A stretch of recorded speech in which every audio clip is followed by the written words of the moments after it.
Halo, kembali lagi dengan saya, Faizatun Isam Durlianti, MPI 010. Saya akan mereview materi tentang instrumen manajemen hubungan bisnis. The customer is king.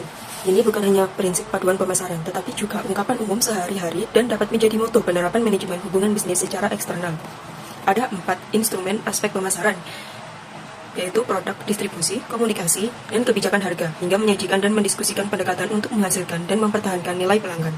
Loyalitas pelanggan sebagai tujuan penerapan instrumen ini dicapai untuk menjaga dan mempertahankan hubungan. Jadi dasar konsepnya mengikat pelanggan dengan perusahaan.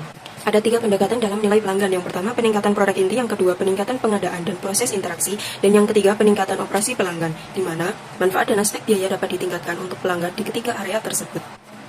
Ada 3 aspek relevan terhadap nilai pendekatan pada pelanggan. Yang pertama ada objek referensi, yang kedua ada referensi terhadap persaingan, dan yang ketiga referensi pada periode waktu. Instrumen kebijakan produk. Yang pertama dari pemasok produk ke pemasok solusi, yang kedua kustomisasi layanan, yang ketiga ada penjualan silang, dan yang terakhir ada layanan terkait produk.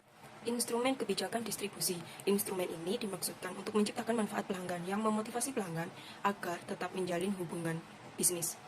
Hal ini bermanfaat dalam meningkatkan loyalitas pelanggan. Yang pertama, respon konsumen yang efisien, dan yang kedua, pengiriman tepat waktu.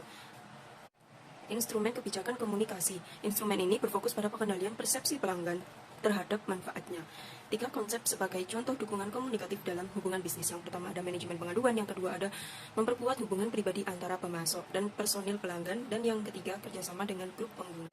Dan yang terakhir, instrumen kebijakan penetapan harga. Kebijakan ini dapat meningkatkan loyalitas pelanggan dalam hubungan bisnis. Agar hal ini dapat terwujud, penting untuk menghilangkan kontradiksi yang tampak bahwa pemasok dan pelanggan harus saling bermusuhan satu sama lain dalam hal harga.